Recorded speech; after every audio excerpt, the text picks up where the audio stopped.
So friends, for today's video, I thought it'd be fun to do a reading vlog for A Little Hatred by Joe Abercrombie. I'm sure a lot of you know, but if you don't, this is Joe Abercrombie's continuation series after the First Law trilogy. There are some standalone works between the two, and then you jump into this one as far as chronologically and recommended reading order, and also the time in which he wrote them. So publication order, I should say. And the First Law trilogy was one that I really had incredible highs with that series. I feel like what he did well, he did incredibly well. I also can completely understand if you are a more plot-driven reader, why First Law really wouldn't work for you, or if you don't really connect with Abercrombie's writing style, his humor, those sorts of things. And I completely get the criticisms or just in general not enjoying that series. It took me quite a while to get into it, but then once I'd settled in, I really enjoyed it. I understood why everybody always talked about Glocta, Logan, Nine Fingers, Giselle. You really don't hear so much about Pharaoh because it wasn't as well written. But regardless, the highs in the series, I feel, really came to the forefront in the second book of that trilogy. I loved the second book so much. It helped that I felt my feet were more firmly planted on the ground, that I knew the world a little bit better. I knew the characters exceptionally. That's the thing that I think a lot of people feel Joe Abercrombie excels at. And we also start to see some characters' plot lines come together, where in the first book, you see them fairly split apart. So the second book, I enjoyed so much. There were so many of those moments where Joe Abercrombie has a way of knowing what the reader wants. You know he knows, and it feels cruel. You know he knows what you want, and then he'll kind of give it to you, and then just immediately take it away, or make you think you're about to get that, and then take it away, and you're like, gosh darn it.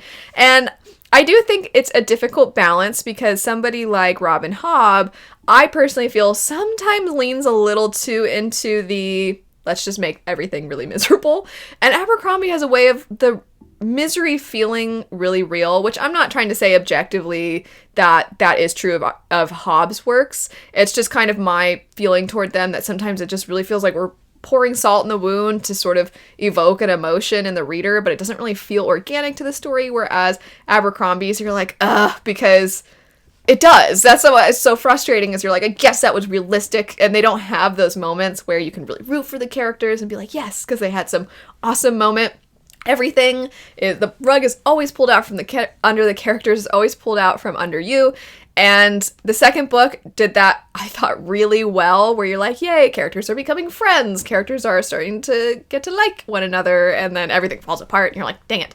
And then the third book actually I felt very odd about that third book. It was kind of disappointing, but it seemed intentionally so, because so much of what Abercrombie was doing in that original trilogy was taking a lot of your typical fantasy elements and all the pieces that you usually have to create some kind of structure, and he tore it all apart and was like, let's do something different and new. And so I respect what he did, but it did not make for the most fulfilling of endings. It's not the most satisfying of endings, and it kind of took a roundabout way to get there, where you feel like, well, maybe some of what we got at the end could have been, I know it's there all along and it's foreshadowed, but I do feel like maybe we could have not felt like everything was so pointless by the end, but at the same time I'm like, but that's the point. Ironically, the point is to be almost like everything's pointless. It's very kind of cynical, and I really enjoy the trilogy as a whole, but I have just heard essentially nothing but positive things about the continuation series. Really the only negative thing that I have seen is criticism I don't care about that much, which is basically like, there's too many new female characters. But I was like, okay, cool. You know, it's not a criticism. I don't think too many of us take that criticism very seriously. And that certainly wasn't going to deter me, is what I'm trying to say. It's not going to deter me from picking up this series. And now that I have started it, I'm up through part 1. I love these new characters. I don't know that I love them the same way I love characters from any pretty much other series. Like, the word love for an Abercrombie character, it doesn't mean the same thing as it means when you say it for like Kaladin from Stormlight Archive, or, you know, I love Edward, even though he's such a pain from Full Metal Alchemist, you know, those kinds of characters. These characters, you're like, I love them, and then you're like, Glocta's a torturer when you're talking about the first series, and you're like, Logan Nine Fingers, maybe a barbaric murderer? Maybe? Or is he? You know, like I'm sure you know if you've read it. So with this continuation series, you have quite a few characters already introduced in part 1. And thus far, I'm loving the way that I already can kind of see how the plot is going to progress. Even though I can't predict what's going to happen, I can see how everything's going to sort of come together and how the plot lines are going to weave in and out of each other's. And I really I think that's the biggest, I guess you could say, improvement. I feel pompous saying that because who am I to decide if it's better or not? But in my opinion, I do think that's an improvement from the first trilogy. I feel like the first trilogy is so meandering, and we could have felt like maybe the pieces, how everything's going to connect, I think we could have been a tiny bit clearer so that the reading experience would be enhanced. And I do think in this continuation so far, because we're looking at sort of a turn of the century feeling and technology is playing such a big role in the development of society, it's putting a lot of people out of work. And then when people try to protest or they try to get fairer wages or better treatment, they often are executed. And it is obviously causing a lot of unrest. And so you're seeing the people that are at the top. You're seeing the people that are essentially royalty or people who are profiting off of this new wave of technology. And then you're seeing the people who want to do something to change the work conditions that they're facing. So pretty quickly, you're like, I see how all this is going to mix up. And especially knowing Abercrombie, you're like, it's going to be horrific, I'm sure. And especially given that the third book is called The Wisdom of Crowds, you're like, yeah, it's gonna be revolutionary feeling. So I'm really excited that I already am, even though I don't necessarily love these characters in the way where I would root for them and I want nothing but the best, despite that, I already am excited about how much I love what is transpiring. I already am so curious as to how everything is going to fall apart and how different things are going to come together. And also just his signature humor already I feel like is brilliant and on display. I mean, pretty much from the first page, you're introduced to this character named Rikke, I think is how it's said. And this other woman, and just their dialogue with one another is very entertaining. But the character Orso,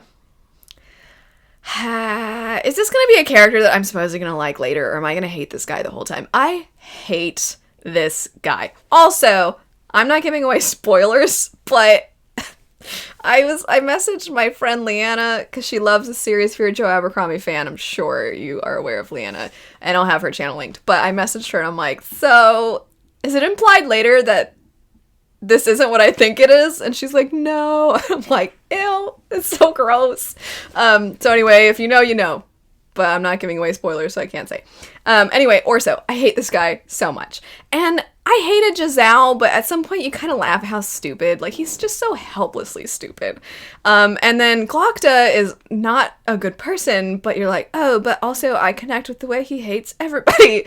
And Logan actually is kind of the character I think that is the most rootable, you could say. But in this one, I'm finding with Orso, I'm like, I hate this guy so much. And it's not a Giselle hatred. It's like, I just hate him. He's so gross. I mean, he really lays it on thick. The first opening scene with Orso and that execution and him being like, should I stop this? And you're just like, you're so pathetic. I hate this guy so much. So Abercrombie has a way of really evoking emotions in you towards his characters. But there was a line that I had to tab because it was really funny to me. It says, Orso might not have excelled in all the areas his mother would have liked, but at feigning ignorance, he was a master. Perhaps because he had so much real ignorance to draw from, which I thought was great. Because this is spoiler free, if you're curious, like, what's so awful about this guy? Just imagine the worst form of nepotism and also just pompous and lazy and entitled and self-important, but also recognizing that he's done nothing to warrant any of his life, but he doesn't do anything with his privilege. And what he does want to do when he starts to act, he doesn't want to do anything with his privilege for the betterment of other people. He just wants to do things for his own, like, then I can finally be seen as a hero. I can finally do so. It's very much centered around him. It's not centered around anyone else. He's just the worst. I hate this guy. The other characters I am intrigued by. I'm very curious to see what's going to happen with them. I don't hate anyone like I hate Orso, except for the one guy who was saying really disgusting threats about Rikke. I was like, all right, we got to get this person. But otherwise, yeah, man, this guy, I'm not alone, right? Other people hate him too? I would think so. Anyway, so that's my current thoughts from the first trilogy, kind of my experience with Abercrombie thus far, and then reading through part 1 of A Little Hatred, and we'll check back in as I either read more or finish this first book. Hi. Oh, what a good girl. Okay, hold on. Luna, can you shake?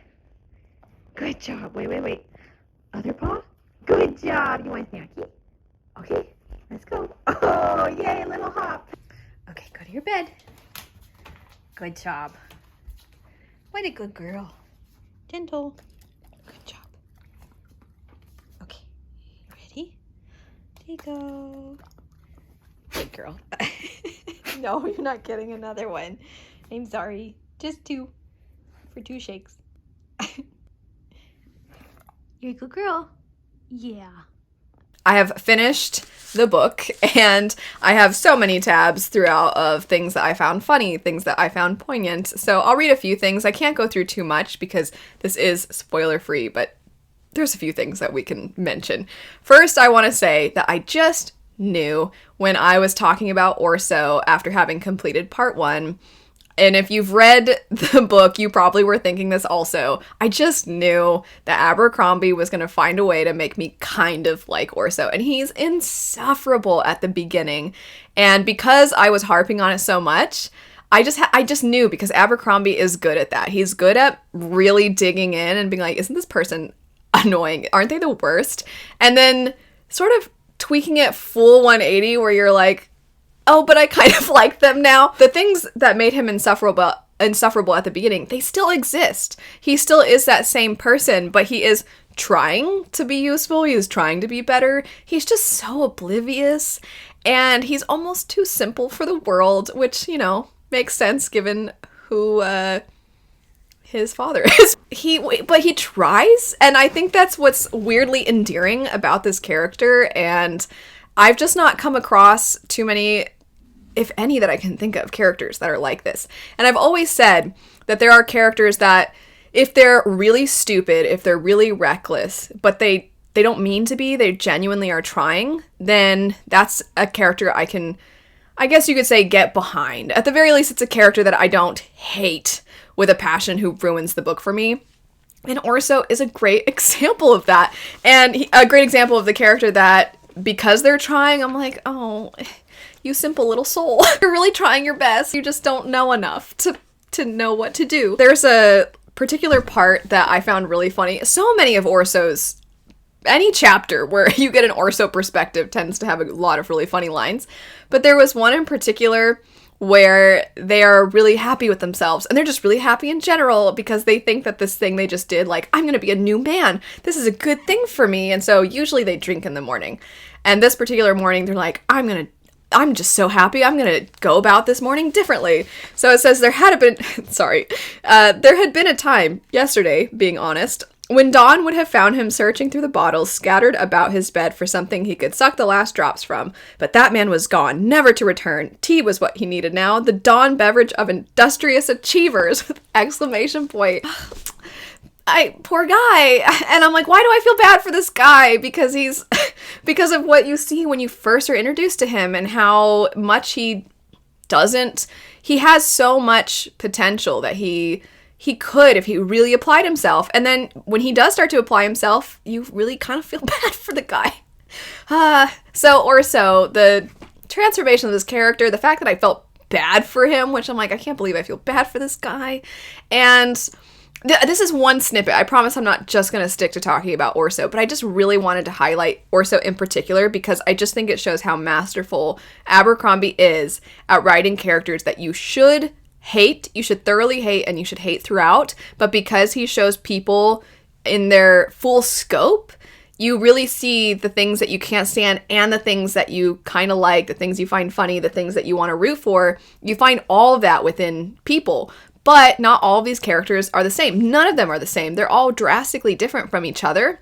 So I just think Orso is a great example of that, though, which is why I'm spending so much time on this character. I do want to add one more thing. Because Orso is the son of nobility, he's one of the individuals that throughout this story you have the people who are kind of rooting like down with the king, down with the queen sort of rhetoric. And there's this meeting where all these workers are gathered and they are expressing these thoughts, and one of them will be like, the king, and then this other person will say something really vulgar about the king, and then they're like, and the queen, and then they say something really vulgar about the queen, and then they mention Orso, and the person's like, I don't know, what is there to say about that guy? And it's just like, it's like every thought that Orso has about himself, about how he's worthless and useless, and there's nothing, he's just a footnote in the rest of the world's story, is sort of captured really well in that one thing, and it made me laugh when that happened. Plus, of course, Stephen Pacey, the narrator, does all these amazing accents, and all the characters are just brought to life with his amazing voice acting. So that part in particular, because I was like cleaning in the bathroom and I got to that part and I just started laughing, as I did with so many parts in this book, because it is equally hard-hitting and violent and funny. Now, so many of the other things that this did so well, the characters themselves, besides just Orso, I guess I'll stick to characters for now. Savine's arc throughout this is incredible. This cutthroat snake of a businesswoman. You really see when her eyes should be opened, and she has a moment where they kind of are, but then how quickly she already starts to work against her guilt. The guilt that she's feeling should be something that she embraces and then comes away from better. And instead, she very quickly is kind of thinking, if I don't embrace this tactic in my business, someone else will. So will it really matter? And then she'll like add in a few like, well, maybe we can make the work conditions a little bit better because that'll probably make profit better in the long run. You as the reader, you're like, come on. Come on. You see the legitimacy, especially from the people who have been mistreated, because you do get some of their perspectives. You see the legitimacy in what they're saying, and you are like, Savine, they have a point. Something's going to come to the forefront here, and you are going to be the person they see that represents everything they hate. And you just were given an opportunity to change and to come from that and be like, oh my gosh, this is horrifying. I need to change my ways. And like, you need to do it before everything finally falls off the cliff and that edge we're on, we tip over. And then you get that boiling point in the book, and it's so horrific and it's so violent and it's so chaotic. And Abercrombie really shows you like, this is what violence looks like. This is what an uprising looks like. And then there's a part of you that's like, oh, I'm sorry, Savine. You feel bad for her, and he's just so good at tapping into that, and everything that transpires from there with her arc, her PTSD, it's all incredible. And I really want to highlight a specific chapter in this. It's called Little People is the name of the chapter. And what Abercrombie utilized is something that I think is really difficult to pull off. It's when there is a scene that has a large scope and it's affecting a lot of people, not just your main cast of characters, but it's affecting a lot of people, whatever this event may be. And you actually start to drop into the lives of these random, I'm going to call them NPCs, these non-playable characters. You start to see these other random side characters that you've never interacted with before, you will likely never interact with again. You're just seeing how their lives are affected by this event. This can be very difficult to pull off because a lot of times what makes action scenes or these big climactic moments meaningful, or for us to be emotionally compelled by, is our connection to our main cast of characters, not to random strangers, we'll call them. And that's why a lot of times action scenes at the beginning of books don't really work, because you're like, I don't really know what's going on and I don't really care yet because you haven't given me a reason to. With this scene, he goes from person to person. Here's this little girl. Here is this woman who typically would sell herself for money. Here is this beggar. Here, and you go through all these different people, and they're from different classes, different walks of life, different levels of privilege. And you're seeing the way in which violence is affecting them and how it all tied together, and it did kind of come back to one of our main characters, was exceptional. That whole chapter was fantastic. If there was some kind of award for chapters, that chapter would be up as a nominee, because it was so well done. I have to say, can somebody... I am kind of tired of all the pretty mediocre to bad fantasy adaptations we've gotten, but this series, can you imagine this series adapted? It would be so good. It would be so good, and because it's so low magic, I think you would be able to make it look incredible also. I'm getting sidetracked. Getting back to some of the character stuff, I thought that the way that Leo and Rikke's perspectives were done, I thought it could have very easily fallen into, oh, look, like the Northmen, or like people that are involved in what's going on with the Northmen. It could have just easily fallen into like more of the same from what we saw in the previous trilogy, but it didn't. I thought these characters stood out. I think Leo's an interesting character. He is somebody who, on one hand, you're like, can you just like listen? And he's somebody who's very obviously affected by like what his mother thinks and what other people think. Like, he'll hear what they're saying and he'll see them pleading, and then he'll be like, I'm so sorry, you're right, I shouldn't be so reckless. And then the second something happens that gets him agitated, excited, pumped up, then he's just like, I have to. And you're like, oh man, buddy, you gotta like internalize it though. And he's felt like a realistic character, that person that hears you when you're right there in front of them crying, but then they go right back to doing what they were doing before because they're not really breaking their old habits or their way of thinking.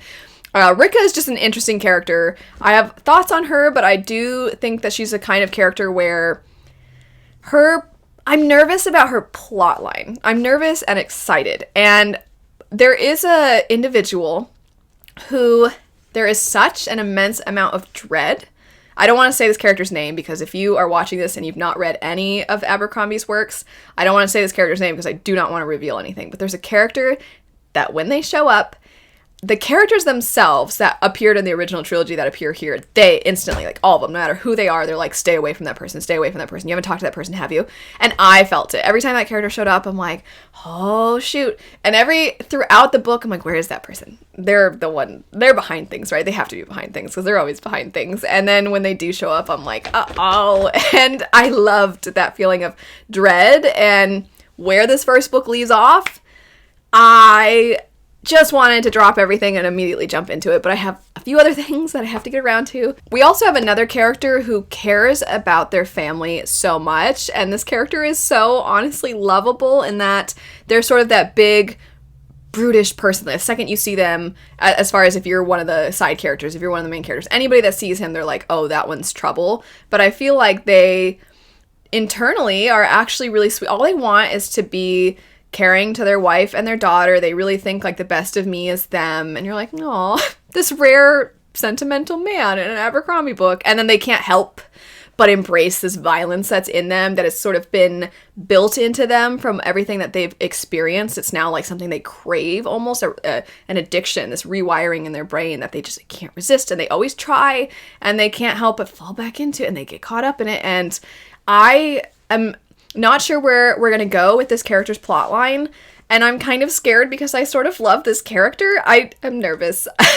I sort of love this character. I do love what occurred and how things came together and how the plot lines were woven together. I think that was really interesting, but I just want what's best for them. Nobody ever gets a happy conclusion to their arcs in this series, and this character in particular, we've seen that kind of We saw that character type to some degree in the first trilogy.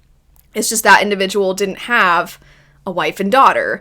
And so I'm nervous because I'm like, oh, this person has a lot at stake, a lot that they genuinely care about.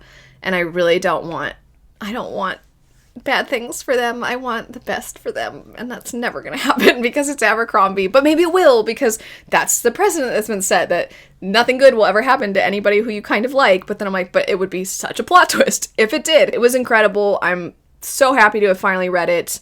I will probably be singing this series praises, and I'm just going to add to the already very loud fans because I do think it deserves a lot of its praise. If it continues to be as good as this first one was, this series, I imagine it's going to be a new all-time favorite. I already think this first book was incredible. So very excited. And for those of you that have read this series, if you have spoiler thoughts that you want to mention, just make sure you write spoilers, enter a bunch of times so that nobody who sees your comment sees anything but the spoiler tag and they won't be spoiled for anything.